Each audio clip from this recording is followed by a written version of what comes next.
Jadi Bahrain 2, Malaysia 0. Perlawanan persahabatan terakhir, peluang terakhir Tan Cheng Ho untuk melakukan beberapa testing sebelum 3 perlawanan yang begitu penting dalam aksi kelayakan Piala Dunia ataupun Piala Asia. Dan dalam perlawanan tersebut, biarpun Malaysia tewas 2-0, ada beberapa perkara yang begitu positif yang boleh kita ambil kira dan ada juga beberapa perkara yang perlu diselesaikan secepat mungkin sebelum perlawanan pertama Malaysia menentang UAE. Episod Match Stats kali ini, kita akan cuba melihat statistik secara am Malaysia dalam perlawanan menentang Bahrain dan 2 pemain yang paling menonjol dalam perlawanan tersebut. Cara pendekar, tapi jiwa masih berlegar. Ibarat seorang saudagar yang mengejar sejarah silam yang telah pun dibubar. Jadi perlawanan menentang Bahrain ini adalah perlawanan yang digunakan oleh Tan Cheng Ho untuk melakukan beberapa testing yang berbeza. Yang pertamanya adalah ketiadaan Brandon Gunn. Kita tahu Brandon Gunn tidak akan dapat diturunkan menentang UAE nanti. Jadi Tan Cheng Ho ini adalah peluang terakhir untuk mencari rentak berbeza di bahagian tengah.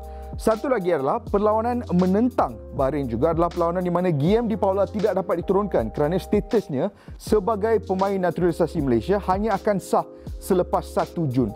Jadi Malaysia terpaksa turun bermain menggunakan sistem yang digunakan pada tahun 2019 tanpa seorang penyerang yang bertubuh sasa di bahagian hadapan.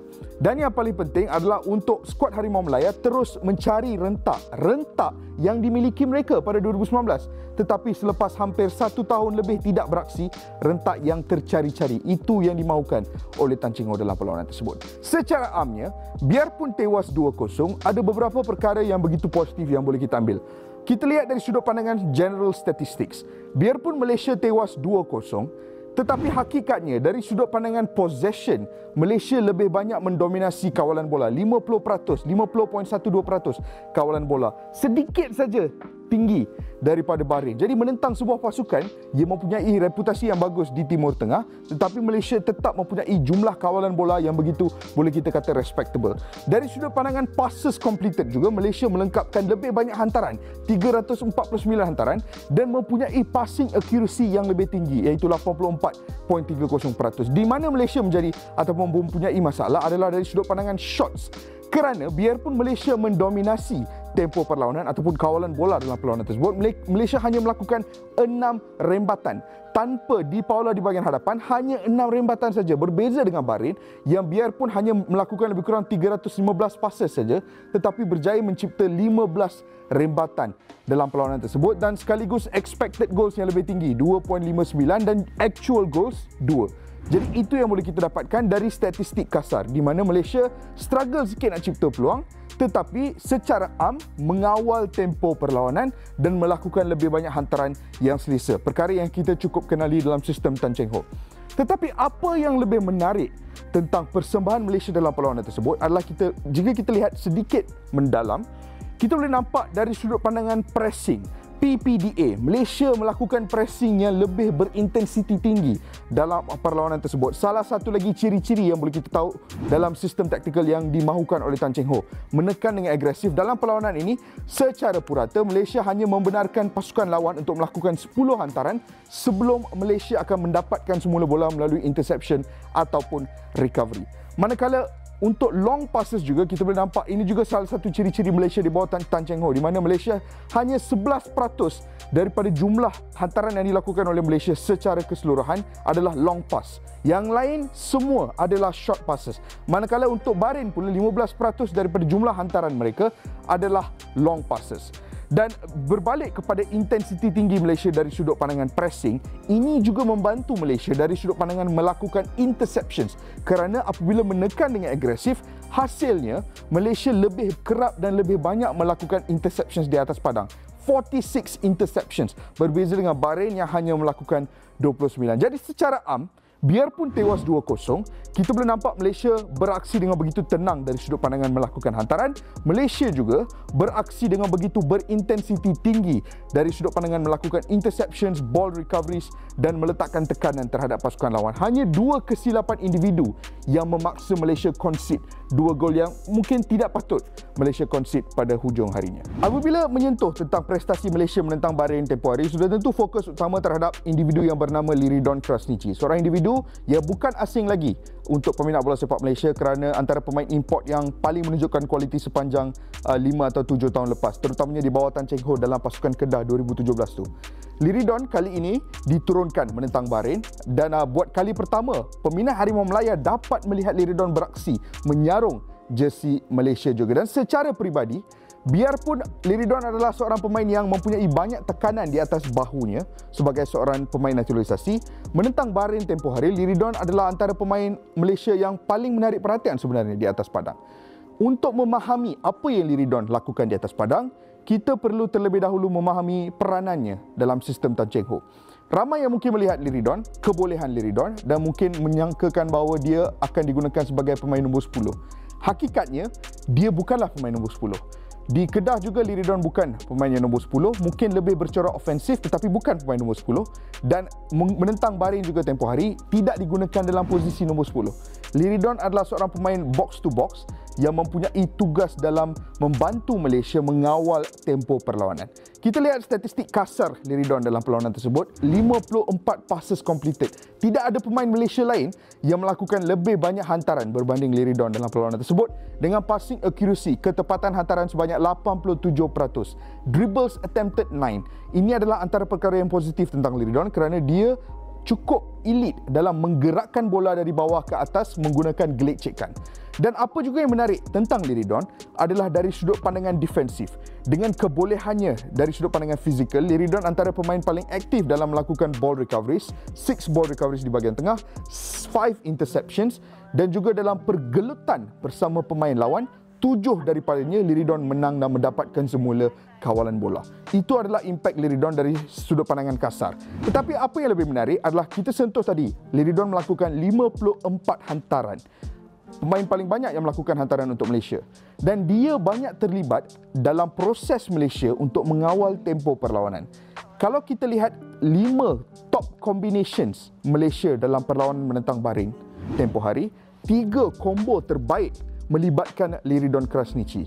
Combo pertama adalah Liridon dan juga Matt Davis di mana 19 hantaran berlaku di antara kedua-dua individu tersebut. Combo kedua terbaik adalah Liridon dan juga Azam Aziz, 17 hantaran berlaku di antara mereka, manakala combo ketiga terbaik adalah Liridon dan juga Corbin Ong, 14 hantaran di antara mereka. Jadi Liridon terlibat begitu aktif dalam melorongkan bola ke bahagian kiri untuk Corbin Ong dan juga ke bahagian kanan untuk Matt Davis. Ini sekaligus membantu Harimau Melaya dalam mengekalkan kawalan bola dan itu antara sebab kenapa Malaysia mempunyai possession stats yang lebih tinggi daripada Bahrain. Tetapi persoalannya adalah Liridon dari sudut pandangan penciptaan peluang tidak melakukan banyak. Kerana itu bukan mungkin tugasnya. Mungkin itu bukan apa yang dimahukan daripada Tan Cheng Ho. Kalau kita lihat dari sudut pandangan beberapa metrik yang bercorak menyerang, touches in penalty box hanya 1 kali saja sepanjang perlawanan tersebut. Crosses hanya 1 saja yang dilakukan oleh Liridon. Line breaking passes hanya 1. True passes kosong, manakala passes into penalty box 1.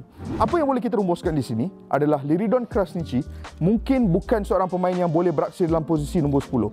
Mungkin Liridon juga bukan pemain yang boleh kita harapkan untuk melakukan tugas penciptaan peluang sebagai seorang individu. Tetapi apa yang boleh dilakukan oleh Liridon dengan begitu cemerlang adalah memastikan Malaysia mengawal tempo perlawanan dengan hantaran-hantaran yang berkualiti ke bahagian kiri, ke bahagian kanan dan juga melakukan tugas yang begitu efektif dari sudut pandangan defensif, melakukan interceptions dan melakukan ball recoveries. Itu adalah kualiti yang dimiliki oleh Liridon Krasniqi dan secara peribadi saya berpuas hati dengan penampilan pertama yang ditampilkan oleh Liridon di atas padang untuk skuad Harimau Melaya. Seorang lagi pemain yang mencuri tumpuan tempoh hari adalah Matthew Davis. Matt Davis sepanjang 2 tahun lepas prestasinya banyak dibelenggu masalah kecederaan. Tetapi biarpun berdepan dengan competition yang agak boleh kita katakan tight di bahagian right back, ada Rizal, ada Syamil Safari, ramai juga mengatakan Dion Cools bakal menyertai skuad kebangsaan, tetapi tempoh hari Matt Davis memberi respons yang begitu baik apabila beraksi dengan begitu cemerlang dalam perlawanan tersebut. Menjadi antara pemain paling aktif di bahagian kanan, membantu Malaysia dari sudut pandangan ofensif dan juga defensif. Kita lihat statistik kasar.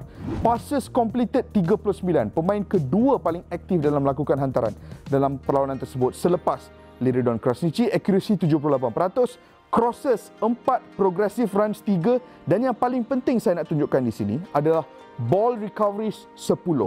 Tidak ada pemain lain dalam skuad Malaysia tempoh hari yang melakukan lebih banyak ball recoveries berbanding dengan Matt Davis. Matt Davis adalah seorang pemain yang sering kali dikritik dari sudut pandangan defensif. Kita tahu kebolehannya di bahagian final third, tetapi ramai yang sering kali kritik Matt Davis dari sudut pandangan defensif. Tempoh hari, Matt Davis melakukan 10 ball recovery dan menjadi antara pemain paling penting dalam skuad Harimau Melaya. Dan perkara ini boleh kita lihat dari sudut pandangan serangan yang dilakukan oleh Malaysia sepanjang perlawanan tersebut dan kenapa majoritinya datang dari bahagian kanan. Kita lihat dari bahagian left flank, positional attacks hanya 4.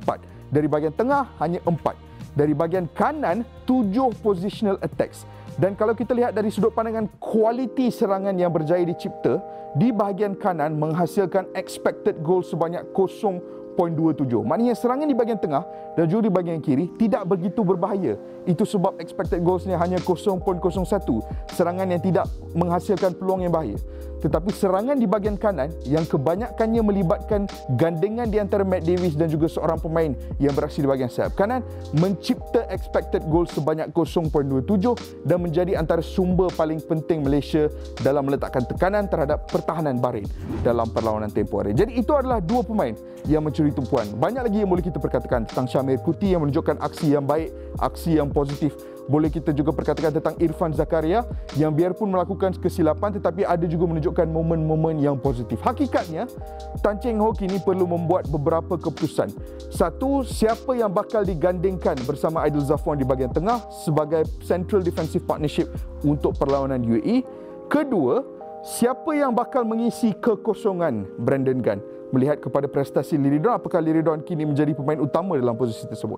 Dan persoalan ketiga pula adalah siapa yang bakal bermain di right back? Matt Davis, Syamil Safari ataupun Rizal Ghazali. Di bahagian depan kita tahu Guillem Di Paula sudah tentu akan diturunkan menentang UAE. Pada pandangan korang, dua soalan.